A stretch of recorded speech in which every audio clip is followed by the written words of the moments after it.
Exprimez-vous. Exprimez-vous. Exprimez-vous. Exprimez-vous. Exprimez-vous.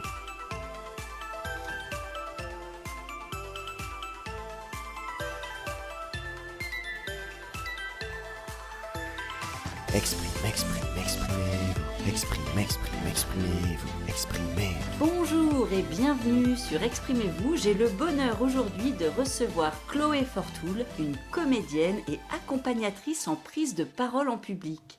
Nous allons retracer le parcours de Chloé, nous évoquerons bien évidemment sa passion pour le théâtre et Chloé livrera de précieux conseils à tous ceux et celles qui doivent de façon occasionnelle ou régulière se confronter à l'exercice périlleux de l'art oratoire. Bonjour Chloé. Bonjour Nolwenn. Je suis vraiment ravie de te recevoir car nous allons parler d'une passion que nous avons en commun. Il s'agit du théâtre évidemment, vous l'aurez bien compris, et nous avons d'ailleurs toutes les deux quitté les Alpes pour venir nous installer à Paris et prendre des cours de comédie. Alors ce n'était pas la même époque, puisque toi Chloé, tu n'as pas encore tout à fait 30 ans. Et merci de souligner ma jeunesse. Avec grand plaisir.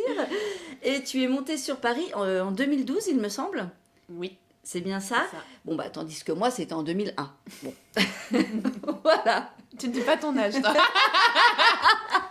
Je vous laisse calculer.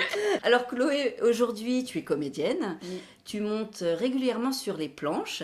Est-ce que tu peux nous retracer ton parcours et quelles écoles de théâtre as-tu fréquentées ? Alors, moi, j'ai un peu un double parcours, on va dire. J'ai effectivement un peu toujours pratiqué le théâtre, d'abord comme une passion, un loisir. C'est là qu'on s'est rencontrés en prenant des cours du soir au cours Simon. Et puis en même temps, moi je continuais mes études dans le théâtre plus théorique, dans les lettres aussi, ensuite dans la communication. J'ai commencé à travailler dans la communication pendant quelques années et je continuais le théâtre toujours à côté. Ensuite j'ai fait une formation professionnelle pour devenir comédienne, donc avec un cursus beaucoup plus important au cours Cochet de la Veine. Et je continuais encore à travailler à mi-temps à côté dans la communication.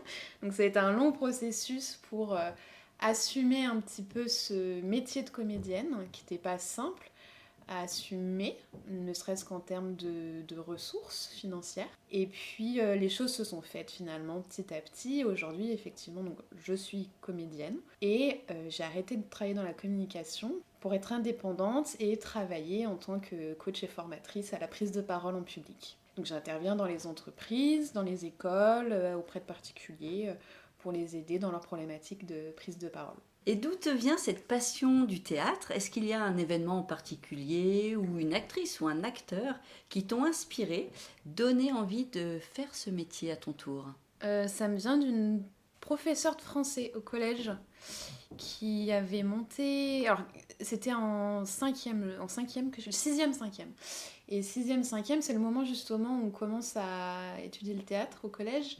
Et donc elle avait abordé la thématique du théâtre avec le Bourgeois gentilhomme de Molière. Et elle avait fait le truc, elle avait fait un peu une mise en abîme où elle nous avait fait rentrer sur la musique de Lully, qui est la musique de la pièce, en faisant un peu une mise en scène assez spectaculaire. Et moi, ça m'avait complètement retournée.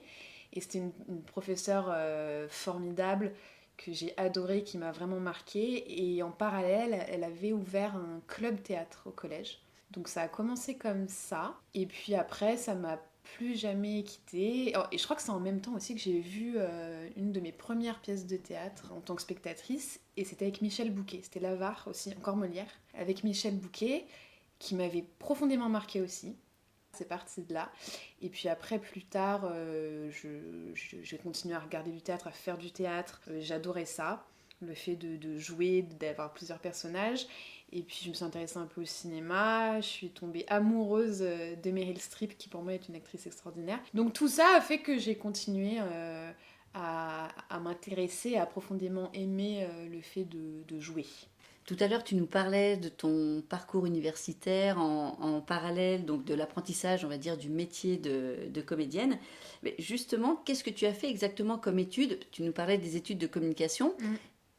Et en complément, je crois que tu as fait d'autres Oui. études. Oui. J'ai commencé par une double licence une licence d'études théâtrales et de lettres modernes à la Sorbonne Nouvelle. C'était une licence qui abordait le théâtre, mais plus sous sa forme théorique, histoire du théâtre, histoire de la mise en scène, dramaturgie, plein de choses différentes. Et donc des lettres encore à côté. Et puis, donc ça, c'était 3 ans de licence. Et après, j'ai fait 2 masters de communication.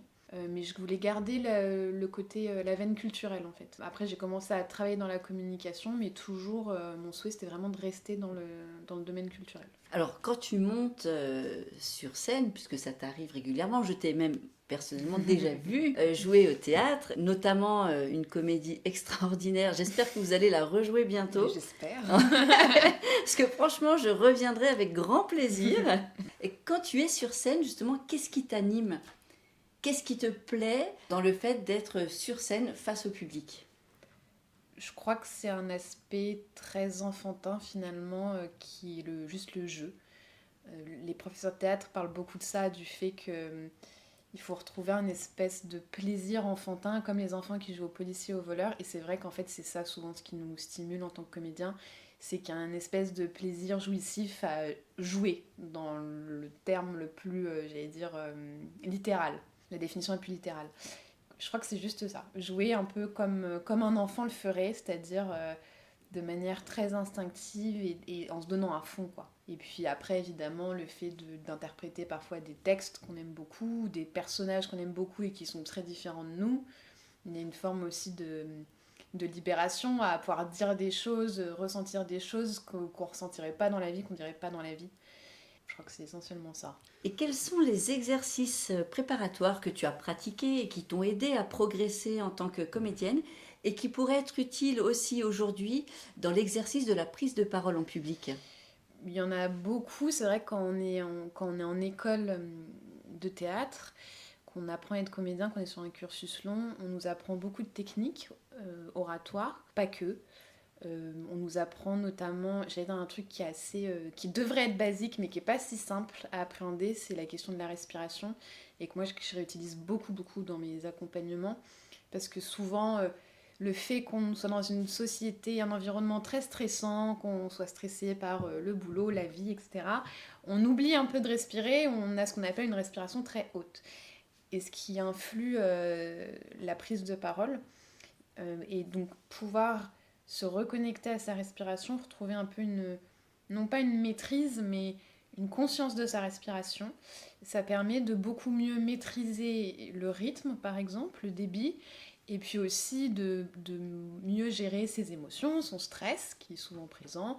Donc ça permet plein de choses. Donc il y a ça, il y a évidemment tout ce qui va être des exercices de diction, des exercices de gestion du rythme aussi. Puis mine de rien, le fait qu'on nous apprenne en tant que comédien à interpréter un texte qui n'est pas de nous, qui ne sont pas nos mots, ça nous donne aussi des cordes ensuite, je trouve, quand on accompagne des gens dans la prise de parole, pour les aider à incarner vraiment ce qu'ils disent, à pas être trop neutre. Alors quand je dis incarner, c'est pas être théâtral et surjouer, etc. Mais au contraire, c'est plutôt vraiment renouer avec son naturel, mais se donner à fond dans ce qu'on raconte. Pas être trop reposé, trop effacé, parce que ça s'entend beaucoup. Pas être désengagé de ce qu'on raconte. Mais au contraire, montrer ce qu'on pense, ce qui va rendre la prise de parole beaucoup plus impactante et percutante. Donc on parlait d'exercices préparatoires. Est-ce que justement tu as un truc, toi, un rituel avant de monter sur scène qui t'aide par exemple ou à déstresser ou au contraire à augmenter ta confiance en toi ? Oula, il y en a plein. Non, alors c'est vrai qu'avant de monter sur... Alors après, ça dépend des comédiens, mais c'est vrai que moi, j'aime bien prendre un grand moment, on va dire, pour me préparer, me concentrer. Il va y avoir évidemment plein d'exercices pour réactiver un peu tout ce qui est dans le masque, c'est-à-dire tout ce qui est articulatoire, etc., pour avoir une diction assez nette. Le fait de détendre le corps, etc., de chauffer aussi le corps, parce que mine de rien, le théâtre, c'est physique. Et dans la prise de parole, moi, je réutilise un peu ça, et ce que je réutilise beaucoup, c'est un outil pour moi qui est miraculeux, celui de la cohérence cardiaque, qui permet de reprendre conscience de sa respiration et surtout en fait de se mettre alors avant de monter sur scène, de se mettre dans un état de concentration très intense, et qui permet aussi de se reconnecter au moment présent. Et dans la prise de parole, je l'utilise beaucoup aussi pour renouer avec la fameuse question de respiration et puis pour mieux gérer le stress. C'est un outil qui, utilisé au quotidien pendant une longue période, permet vraiment d'ancrer un repère respiratoire qui va permettre de mieux gérer les émotions et le stress. Donc si je pouvais en donner un que je dise moi en monter sur scène pour réutiliser aussi dans la prise de parole, ce serait sans doute ça. Après, évidemment, il y a plein de petits tips, de petits trucs sur l'addiction, l'articulation, etc. On l'a bien compris, en tant que comédienne, tu maîtrises parfaitement l'art oratoire et tu formes à ce titre des professionnels à la prise de parole en public et notamment des professeurs qui doivent être filmés pour des cours en ligne qu'on appelle des vidéos-cours. Alors, quels sont les principaux sujets sur lesquels tu travailles? Est-ce que ça va être la posture, la diction, la gestuelle? Alors oui, effectivement, ça m'arrive d'accompagner des professeurs sur le format de cours en vidéo. C'est une des choses que je fais. Je fais aussi plein d'autres types de prises de parole. Et ça, c'est vrai que c'est assez particulier parce que déjà, il y a l'outil de la caméra. Et l'outil de la caméra, en fait, ça va plaquer beaucoup de choses et grossir aussi beaucoup de défauts. Donc c'est pas facile et puis souvent il y a une appréhension de leur part à être filmé, à se voir à l'image, etc. Donc c'est vrai qu'il y a d'abord un travail pas psychologique mais en tout cas de mise en confiance, d'appréhension. Alors du coup je travaille un peu tout, beaucoup de choses parce que il y a l'attente d'un résultat, il faut que ce résultat il soit fluide, que l'apprenant ait envie d'écouter le cours du début à la fin, qui n'est pas un aspect, on va dire, soporifique, qui peut vite arriver avec le format vidéo en plus. Donc il faut que ce soit quelque chose d'assez vivant. Donc on travaille beaucoup le dynamisme et ça va passer par effectivement plein de choses. Ça va passer par la posture qui doit être ancrée parce que quand on se met par exemple à dandiner, etc., ça va se voir beaucoup à la caméra, beaucoup plus que sur une scène avec un public en présentiel. Donc on travaille beaucoup l'ancrage, mais un ancrage qui n'est pas figé. Il faut que par exemple les bras vivent. Il va effectivement y avoir une problématique de diction si la personne a cette problématique-là. On va travailler le rythme, il va falloir que ce soit fluide. Et ce qu'on va travailler aussi surtout, c'est comment le formateur va trouver une fluidité, un naturel, malgré le fait qu'il délivre un cours, qu'il a composé, qu'il a rédigé. Moi, j'incite pas du tout à ce qu'il lise un prompteur, par exemple. Il n'est pas dans la lecture, parce que la lecture d'un format qu'on a rédigé, qu'on a appris par cœur, ça s'entend beaucoup à l'oreille. Il y a l'effet je récite une poésie et qui ça va provoquer quelque chose de très soporifique pour l'apprenant. Donc on travaille beaucoup aussi à retrouver une certaine agilité, presque pas de l'improvisation parce que c'est très préparé, mais en tout cas une liberté à sortir un fil rouge mais qui n'est pas figé, dans lesquels ils peuvent naviguer tout en restant cohérents, en étant fluides, en restant dynamiques, sans qu'il y ait des « partout, ou des béquilles, on va dire, des mots parasites, etc. Donc on travaille à ce qu'il y ait un dynamisme là-dedans, une fluidité, j'utilise beaucoup ce terme, et du naturel. Parce que plus le formateur sera aussi naturel, tout en respectant un certain cadre qu'impose cet exercice, plus ça va donner envie d'écouter. Donc là, il s'agissait d'accompagnement individuel, on l'aura bien compris. Est-ce que tu réalises aussi des accompagnements collectifs ? Oui, bien sûr. J'interviens dans des écoles, donc auprès de classes. J'interviens en entreprise aussi. Donc souvent, ça va être... Alors ça dépend, ça peut être des commandes, des collaborateurs directement qui veulent être formés. Donc là, ça va être individuel ou à plusieurs. Et puis souvent, c'est une demande des services RH ou services de formation qui veulent former leurs équipes. Donc là, c'est quasiment tout le temps en groupe. J'essaie de faire en sorte que le groupe soit pas trop nombreux pour que chacun puisse participer, avoir la sensation de progresser. Mais bien sûr, oui, il y a des formats groupes, formats individuels. Je fais aussi de l'individuel en direct, c'est-à-dire pour accompagner quelqu'un avec des problématiques très personnelles. Donc il y a de tout. On parlait évidemment du théâtre, puisque tu es comédienne. Comment justement tu arrives à intégrer les outils du théâtre dans tes formations de prise de parole en public ? Alors moi, il y a une chose qui me tient à cœur, c'est que bien que j'ai effectivement la casquette de comédienne, je ne fais pas du tout faire du théâtre aux personnes que j'accompagne. Et ça, je le dis très clairement, parce que c'est pas le parti pris de tous les coachs, formateurs qui sont aussi comédiens. Et souvent d'ailleurs, les personnes qu'on accompagne, elles savent qu'on a une casquette comédien, comédienne, ils se disent oh, ça y est, je vais faire du théâtre, je vais monter sur scène, quelle horreur. Non, non, non. L'idée, c'est pas de faire des exercices étranges, on va pas faire la roue, des cabrioles, des animaux, pas du tout.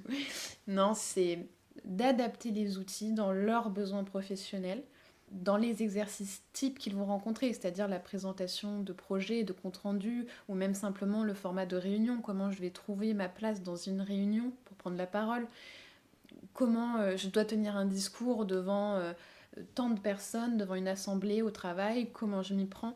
L'idée, c'est vraiment de s'adapter. Je dois faire un pitch, typiquement. Voilà. L'idée, c'est vraiment de s'adapter aux besoins professionnels, que je connais aussi de par moi, ma carrière en entreprise. Donc, comment j'intègre les outils ? On va travailler sur différentes choses. Pour résumer assez simplement, moi, j'essaie de travailler la forme, le fond, et de vraiment travailler les deux. C'est-à-dire que sur le fond, on va travailler vraiment la structuration du discours. Donc là, je m'inspire pas tellement du théâtre, mais plus d'outils de communication orale. Comment je vais structurer mon discours pour que ce soit fluide, cohérent, qu'il y ait un fil rouge, que ça se perde pas dans des détails, que ça respecte un temps imparti, etc. Et puis ensuite, sur la forme, on va travailler la posture. Donc là, effectivement, on va plus réintégrer des outils du théâtre pour travailler le corps, la tonicité du corps, pour qu'on soit ouvert vers son auditoire, qu'on sache utiliser son regard, une connexion avec son public, qu'on ait une voix aussi, mine de rien, qui puisse porter, parce que ça, souvent, ça peut être un problème pour les personnes les plus timides notamment. Comment on va, j'en parlais tout à l'heure, réutiliser la respiration pour mieux gérer son stress, mais aussi gérer le débit. Donc voilà, c'est des inspirations, on va dire, d'outils, et puis, mais adaptées vraiment aux besoins professionnels de la vie en entreprise. Selon toi, Chloé, quel est l'élément qu'il faudrait absolument corriger lorsqu'on doit prendre la parole en public ? En gros, qu'est-ce qui pourrait être vraiment le plus agaçant pour le public, pour l'auditoire ? Je pense, alors c'est dur de résumer sur une chose, mais ce qui me vient spontanément, ce serait la question de l'écoute, parce que ça va englober en fait tout le reste. Il faut jamais se dire que quand on prend la parole, il n'y a que nous en jeu. Et souvent, on a ce défaut de se mettre un peu dans sa bulle, soit par stress, soit par concentration extrême, voilà. Et puis il y a plein de choses qui expliquent ça, mais on a tendance à se mettre dans sa bulle et à être très concentré, très focus sur nous-mêmes. Et c'est là où potentiellement on va avoir des défauts, on va avoir des on va avoir plus de trous de mémoire, on va bégayer, on va avoir des tics de posture ou d'objets, ou voilà. Dès lors qu'on fait attention à être à l'écoute de son public, de son auditoire, on est déjà plus attentif aux défauts que potentiellement on va avoir pour eux. Un public qui est à l'écoute ou pas, ça se sent si on est tourné vers lui. Donc je pense qu'il ne faut jamais perdre de vue que la prise de parole, on n'est jamais tout seul. Il y a des gens qui nous écoutent et donc il faut les prendre en compte pour réagir aussi en fonction d'eux et modifier notre contenu, notre posture, notre voix, je sais pas, en fonction d'eux. En fait, il faut jamais penser que c'est au public de faire l'effort de vous écouter. Le public, il fera jamais l'effort, il n'y a pas d'effort à faire. C'est celui qui prend la parole qui doit faire un effort pour être entendu et écouté. Merci beaucoup Chloé pour tous ces excellents conseils. Merci à toi. Avec grand plaisir. Mais Chloé, mon petit doigt me dit que tu as également écrit une pièce de théâtre. Est-ce qu'on pourrait avoir le privilège d'en connaître le sujet ou le titre, ou les deux, ou là là là là, et savoir si elle va bientôt être programmée ? Programmée, c'est déjà voir loin, mais elle est effectivement en cours de montage. Et c'est une pièce qui suit l'histoire de deux sœurs dans un espèce de huis clos familial avec une relation très fusionnelle, parfois un petit peu vampirique. Et on comprend au fur et à mesure de cette histoire pourquoi une telle relation. Donc Je peux pas vous dire encore quand est-ce qu'elle sera jouée, on a beaucoup d'espoir, mais en tout cas, elle est en cours de montage, donc je pense que ce sera pour l'année 2024. Ça, c'est une excellente nouvelle. Je recommuniquerai dessus quand on aura les dates plaisir. et le lieu, bien évidemment. Bien sûr. Avec plaisir. Et le titre, est-ce qu'elle a un titre déjà, cette pièce, ou pas encore? Elle a un titre, mais je suis pas certaine que ça reste celui-là. Ah, donc, bon, elle d'accord. s'appelle Abby pour l'instant, Abby. comme le prénom Ah, Abby. oui. Mais c'est pas certain que ce titre reste. Donc... D'accord, on en reparlera à ce moment-là. On parlait donc de ton actualité future, récente. En tout cas, on peut te suivre largement sur les réseaux sociaux. Par exemple, déjà via ton site internet qui s'appelle www.spiclo.fr. Spiclo, c'est S-P-I-K-L-O. Et en dehors de ton site internet, est-ce que tu as un LinkedIn par exemple? Oui, vous pouvez me suivre sur mon LinkedIn qui est Chloé avec un H, Fortoul, F-O-R-T-O-U-L. Merci infiniment Chloé, déjà de m'avoir accordé ce temps et d'avoir généreusement partagé ton parcours et ta passion avec nous tous. Merci Nolwenn. Avec grand plaisir. Merci, je le redis aussi, pour tes excellents conseils. Et merci à toutes et à tous d'avoir suivi cette interview. J'espère qu'elle vous aura inspiré. À très bientôt sur Exprimez-vous. Je vous souhaite plein de bonheur et beaucoup de réussite.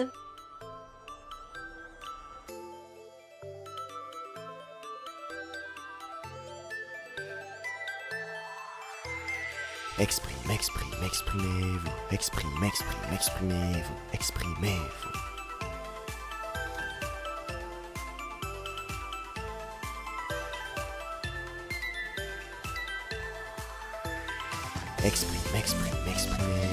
Exprimez-vous. Exprimez-vous. Exprimez-vous.